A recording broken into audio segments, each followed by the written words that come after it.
Yeah, I'll react to that, sure.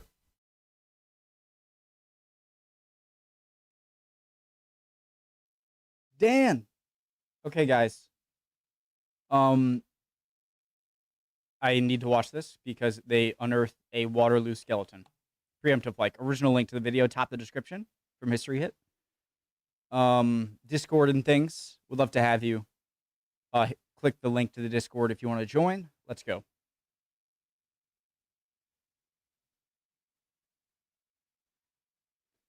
Oh, wait, you guys can't even hear anything. My bad. I can fix that. I'll fix that. Okay, should be good.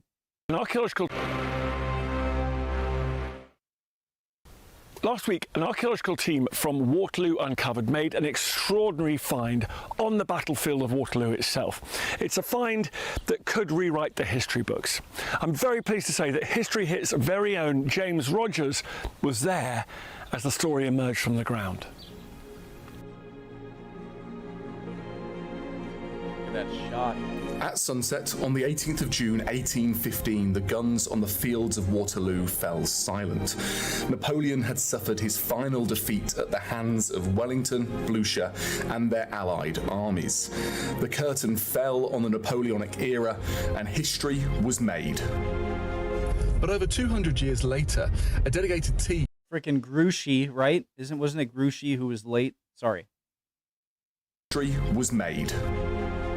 But over 200 years later, a dedicated team of world-class archaeologists, students and veterans from the charity Waterloo Uncovered are determined to not only read about history, but to unearth it as well. And I've been invited along too. Since 2015, Waterloo Uncovered have been coming to the Waterloo battlefield and have made some astonishing discoveries. Discoveries that have not just supported the accepted story of the battle, but have also changed it. But this year, 2022, they made a discovery that no one could have expected. A discovery that will put Waterloo Uncovered into the history books themselves. I've been doing archaeology for nigh on 25 years, and I have never seen anything like this. Possibly, one of the best finds we've had, because you just don't find bones at Waterloo. So beginning, I'm like, all right, they do it so slowly. Oh, wow, that's the face right there. That's crazy. But obviously, this goes without saying, but I'm going to say it anyway. You want to unearth the thing as close to its position. It's never mind. I'm trying to sound smart, and it's not working. Waterloo.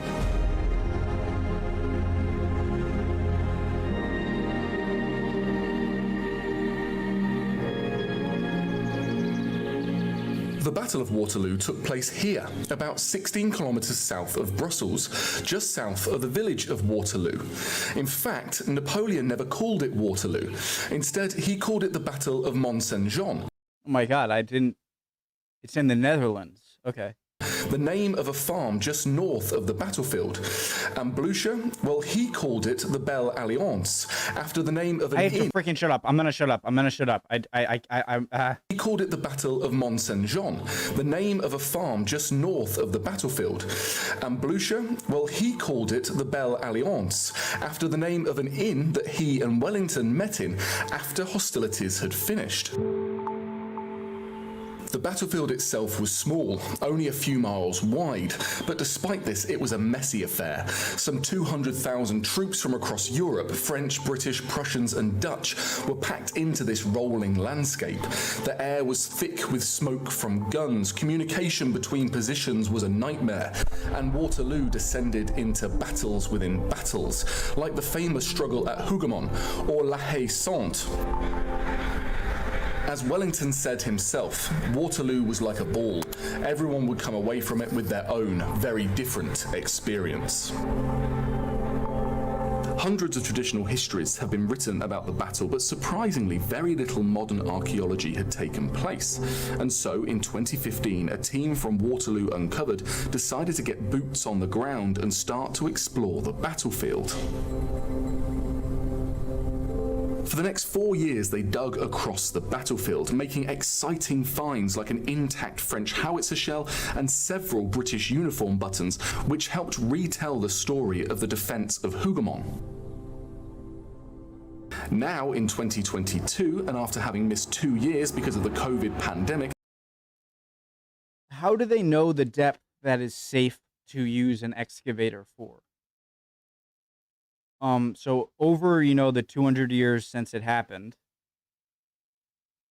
obviously there's going to be grass growing over it, and it's not like just, since Waterloo there's been Franco-Prussian War, which I'm not sure exactly was over here, exactly where the main battles of the Franco-Prussian War. Maybe they weren't around this area, but you had World War I, you had World War II, and so there's so much history in between now and Waterloo, the period they're trying to study, that you're likely going to. I'm just wondering, how do they know it's safe to dig that deep with the excavator? Are they making like an estimate of like you're unlikely to come in contact and ruin anything you want to see up to this depth, and so excavate then and then get down to your shovels and hand tools? the team were itching to get excavating again. The ground was broken on the 4th of July 2022, with a number of sites earmarked for fieldwork. The two most exciting are the farm at Mont Saint-Jean, where it is hoped the team can continue the work they started in 2019, and metal detectorists have got permission to work on Wellington's famous reverse slope, the site of some of the grimmest fighting during the battle. I'm going to start up at Mont Saint-Jean, the site that the Waterloo Uncovered team started excavating in 2019. To find In memory of Deputy Inspector Gunning, Principal Medical Officer of the 1st Corps, the surgeons, and other members of the field hospital, which was established in this farm to care for the wounded of the battlefield, 18th June 1815. This tablet was erected in 1981 by the Royal Army Medical Corps. 2019. To find out more about the importance of the site, I spoke with one of the founders of Waterloo Uncovered, Charlie Fournette. So here we are at Mont Saint-Jean. Mont Saint-Jean is a farm that sits behind the ridge that was the Allied line during the Battle of Waterloo. And this place is interesting because it was the field hospital during the battle. And it's perfectly sited because it's just far enough back not to be directly involved in most of the fighting, but it's close enough to be a covered location to which you can easily and fairly rapidly concentrate casualties. And what went on here during the battle was pretty ghastly. An awful lot of amputations, hundreds of amputations, and as we know, surgery was a pretty rudimentary business in 1815. What we've got here is the orchard of Mont Saint-Jean, which is a really interesting archaeological context because this has never been ploughed. It's always been pasture and or orchard, which means that the archaeology sits at a relatively shallow level, undisturbed. Archaeological context because this has never been ploughed. It's always been pasture and or orchard, which means that the archaeology sits at a relatively shallow level, undisturbed. And last time we were here, back in 2019, we did quite a lot of surveying, metal detecting, started opening trenches to see what the metal detecting sources were providing us. And in this particular location, we hit upon an assemblage of metal objects that we think are some sort of ammunition container, ammunition box. Not sure what, but interestingly, when we started excavating it, what we found was an assemblage of human legs, amputated legs. I was going to say, so you can't detect bone with any, there's no bone detector. I don't know why that's funny to me. I'm a child. I'm sorry. Jesus Christ. There's a metal detector, and so I suppose it's likely that if there is a body, there will be some sort of metal on them. And I mean, if there is a body that is still buried somewhere that didn't have any metal on them, which I'm sure was unlikely given all the things they had to carry, then there's really no way of determining where they are, right? I think 3 of them came up in 2019. amputated legs. I think 3 of them came up in 2019. They just lost the legs. And really very clear. You had amputation cut marks high on the femur.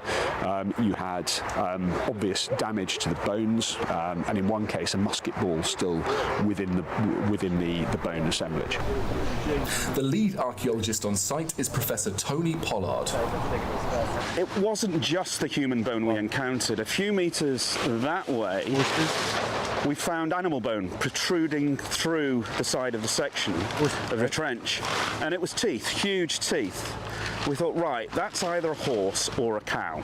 But the problem was we were running out of time. So we had specialists in, so the bones were lifted and taken to the lab in Brussels, and they underwent analysis, and we covered the rest of the trench over. And we thought, right, we'll come back in 2020.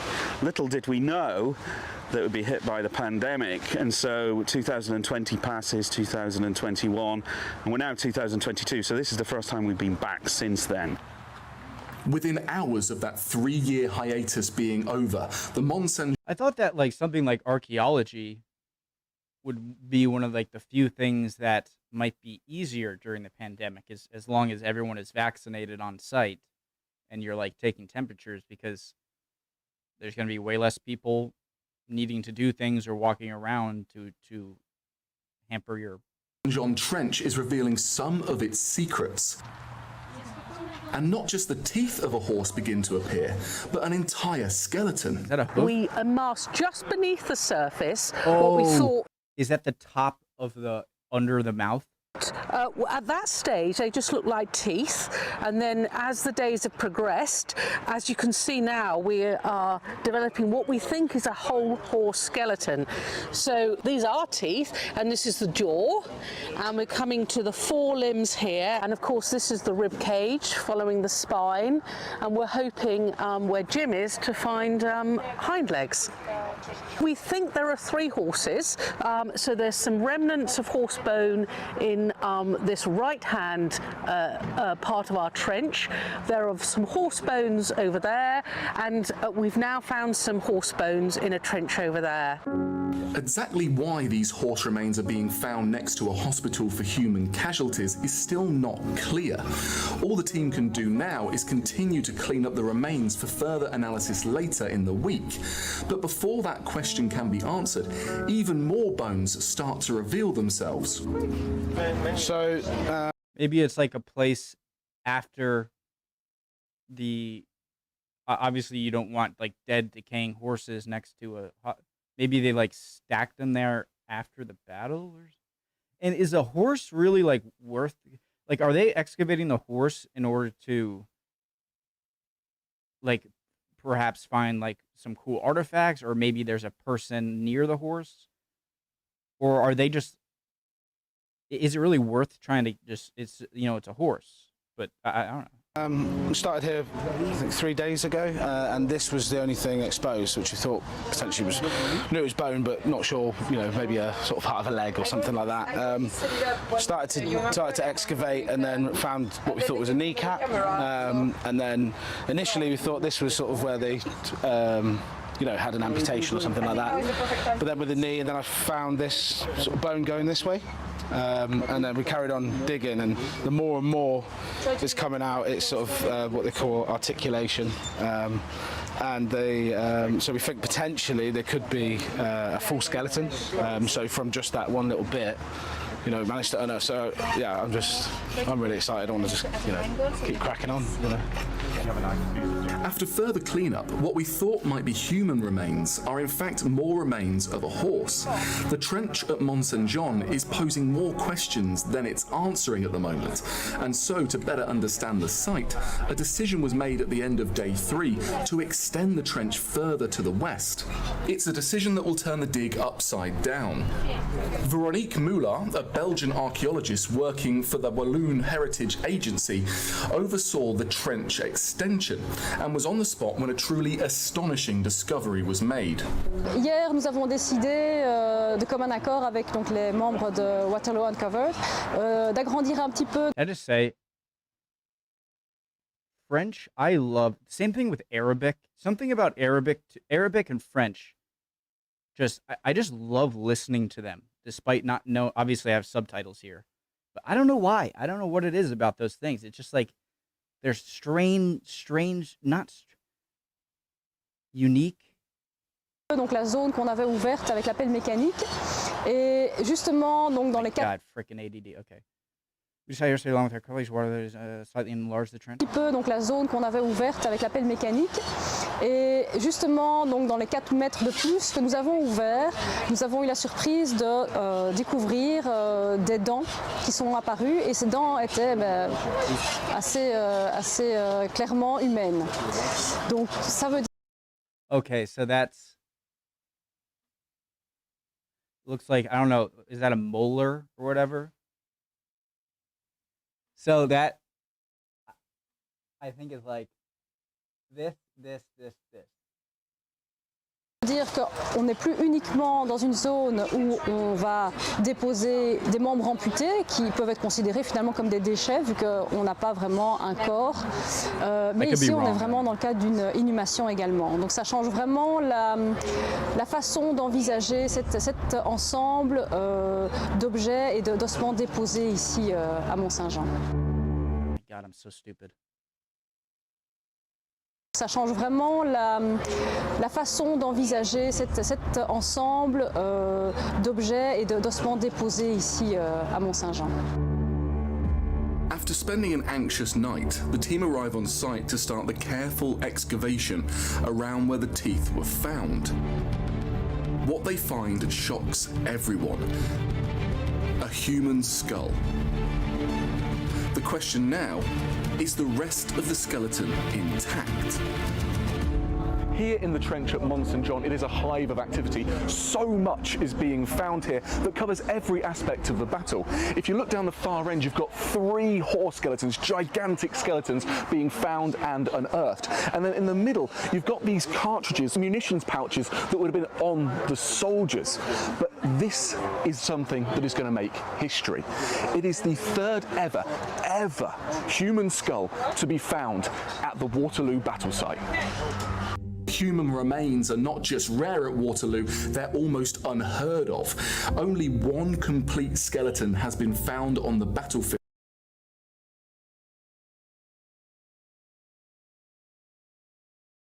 A discovery. I might be wrong here, but I feel like in more modern wars where are a bit more camouflage, I feel like it would be very difficult when you're collecting the dead to miss a Napoleonic era soldier where you know all of like certain colors and the fact that it's like on one battlefield that can make sense. Made back in 2012, but the conservative figure putting the dead on of. Only 1 complete skeleton has been found on the battlefield, a discovery made back in 2012. But the conservative figure putting the dead on both sides at 15,000, well, where did all the bones go? Catching up again with Tony, he suggests what might have happened to the men who fell that day. The treatment of the dead was very perfunctory. We have very different ideas and different attitudes towards death, pain, and everything that goes with it, including the disposal of the dead. And we have military cemeteries, we have this idea of hallowed ground. None of that existed in the early 19th century. They did bury them. They put people in pits in great numbers, but also in 2s and 3s. And a couple of visitors described that the fields and hills and the rolling landscape. Is this a painting from the time?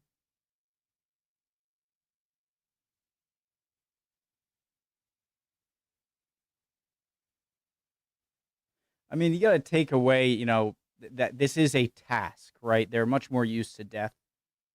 And this is a task. So you got to take away the fact that they're bodies, right? And put yourself in the shoes of the people whose job it was to, well, then you're going to want to put they'd probably like separate the bodies into like horses, or maybe they wouldn't even bother trying to pull a horse. And then like humans. I don't know.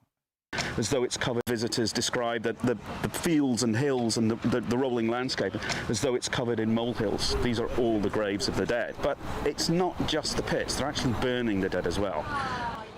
Some of the bodies would have found their way into graveyards in local churches, but by and large, you know, that 15,000 dead, they are buried in pits on the battlefield or burned on the battlefield. We have no accounts in the modern era of grave pits being encountered. And we've been working here since 2015. We've done a lot of work around Hougoumont. We've looked at geophysical anomalies. We haven't found a single grave pit, even in areas where we have paintings from the time and descriptions of the time of grave pits. There has been nothing. And I've just published a paper which is, to my huge surprise, garnered quite a lot of interest. And I suggested there that stories that have been passed down about these grave pits basically being mined out in the decades after the battle, and the bones collected and shipped across to the UK and ground up into bone meal and bone dust and used as a fertilizer. And we have newspaper stories from the 1820s. And Now that is utility or practicality. Jeez. 30s of that happening, but very little other evidence. So my stories from the 1820s and 30s of that happening, but very little other evidence. So my working hypothesis, if you like, when we arrived here this week was that we're not likely to find many of these grave pits, because my feeling is that a lot of them have been robbed out, but I needed further evidence for that. I have to pee quick, guys. Be right back. All right. Okay, I'm back. Back in the trenches, the careful work of excavating the That's because my feeling is that a lot of them have been robbed out, but I needed further evidence for that. Back in the trenches, the careful work of excavating the remarkable remains is revealing more of the skeleton. The team has now also been joined by Caroline Laforêt, an anthropologist from the Royal Belgian Institute of Natural Sciences in Brussels, and Caroline's expertise will help decode this new find. Donc là, le but pour nous, ça va être de dégager le plus finement possible les ossements. Bon, déjà parce qu'ils sont vraiment très mal conservés, donc c'est vraiment délicat. Vous voyez que les os se brisent assez facilement. Et là, on a un individu, peut-être entier. Donc on va pouvoir comparer si lui aussi on va trouver des blessures par balle qui auraient peut-être causé la mort de l'individu, si on a tenté de le soigner ou pas, s'il était déjà décédé. Et puis aussi par la disposition, l'agencement des ossements du squelette, on va pouvoir voir or just like thrown, okay, yeah, laid down, okay. S'il a été déposé avec soin, en essayant de lui reconstituer une attitude, on va dire, une position respectueuse, ou si au contraire c'était plutôt un dépôt à la hâte parce qu'il y avait urgence.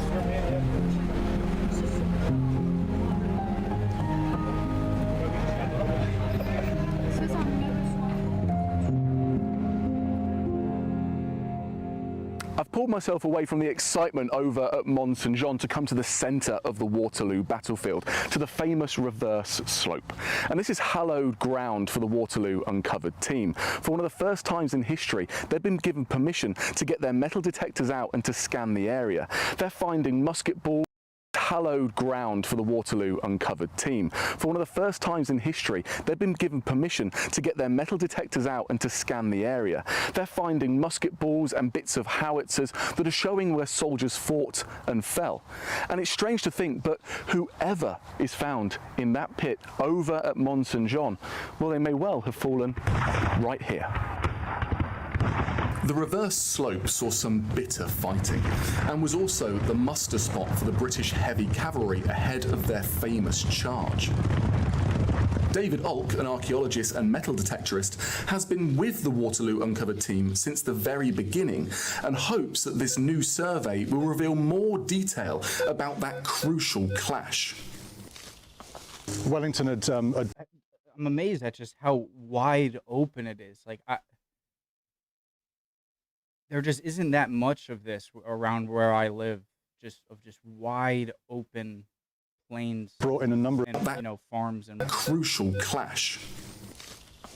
Wellington had brought in a number of his reserves to this area and had asked them to basically lie down so that they could not be seen by the opposition. So when the time came for them to do their bit, clearly they would have been fired upon. And as I say, we're looking to recover anything from that contact. So predominantly musket balls and cannonballs.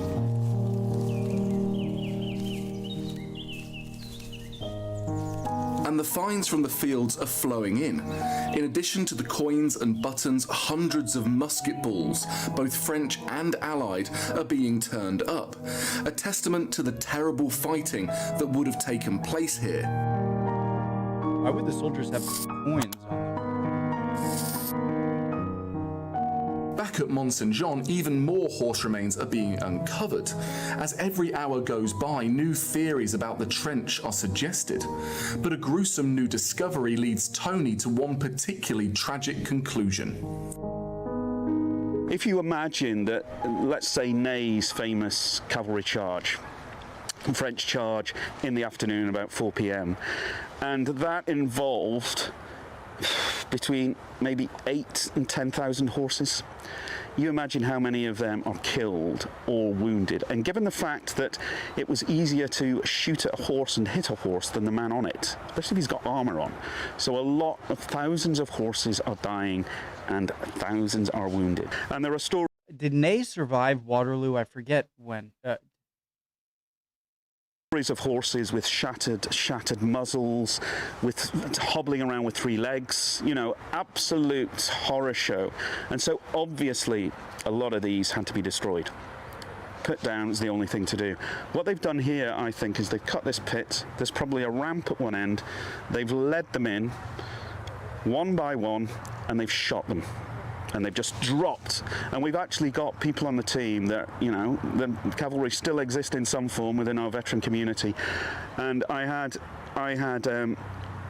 Sam tell me that this is exactly how a horse body crumples when it's shot. It just drops straight down. And that's captured here. That moment is captured in skeletal form. And then we brought Gary in with the metal detector and we said, right, scan the trench. Right, it's not gonna like fall sideways or fall like whatever. It's obviously its legs are just gonna give way immediately. Every skull gave the signature of what we think is a musket ball. So they brought them in one after the other, nose to tail, shot them in the head. That's what we're working on, but that story might change. We're still cleaning them up.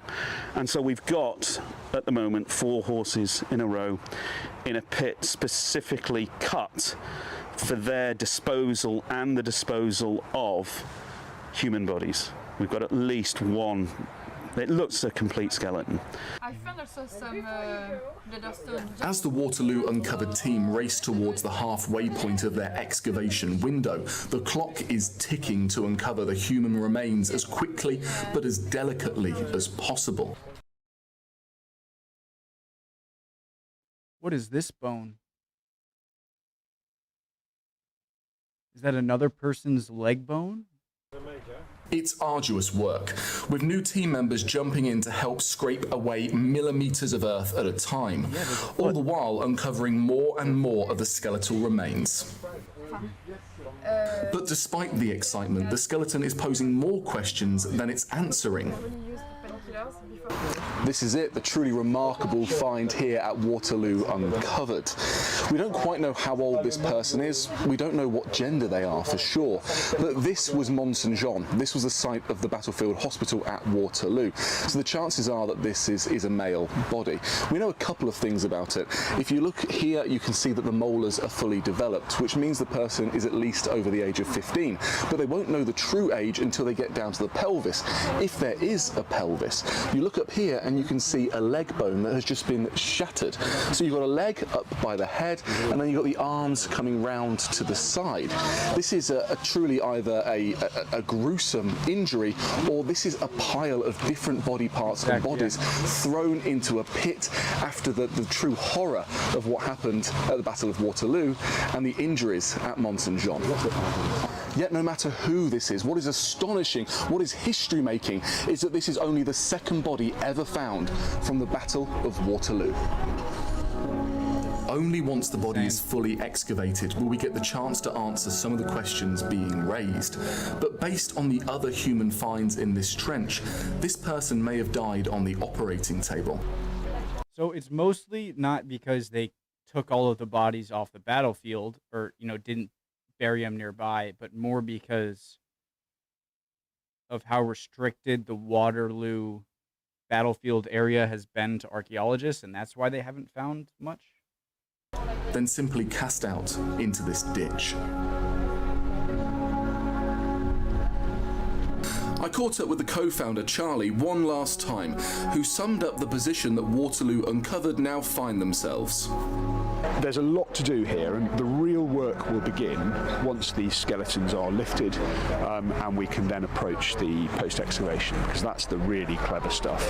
That's where all the witchcraft happens that allows you to see where they're from, the pathology, the health and so on. So this is really exciting.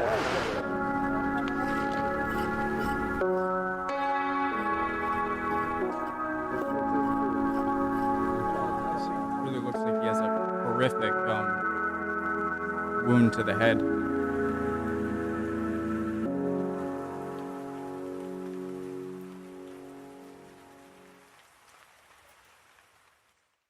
Waterloo is remembered by many for its gigantic cavalry charges, acts of daring do and valour, and the fact that it was a great victory for Britain and its allies. But I think what this remarkable find really does is bring home the brutal reality of the fighting that took place on that dreadful day, the terrible cost of victory. This work is continuing, and you can be rest assured that History Hit will be there every step of the way as this story continues to unfold. Awesome video. I was excited the moment I saw the title. I don't know how I didn't see this earlier. This is 4 months ago. Really cool. Hope you guys enjoyed that as much as I did, and can answer some of my questions. I'll be looking in the comments, and love to have you join the Discord for recommendations, or just, recommend down in the comments. It will be more likely I react to it on Discord, but it's not futile, and, nobody has to join. Loved watching. All right, guys. Hope you're all doing well. See you guys next time. Bye.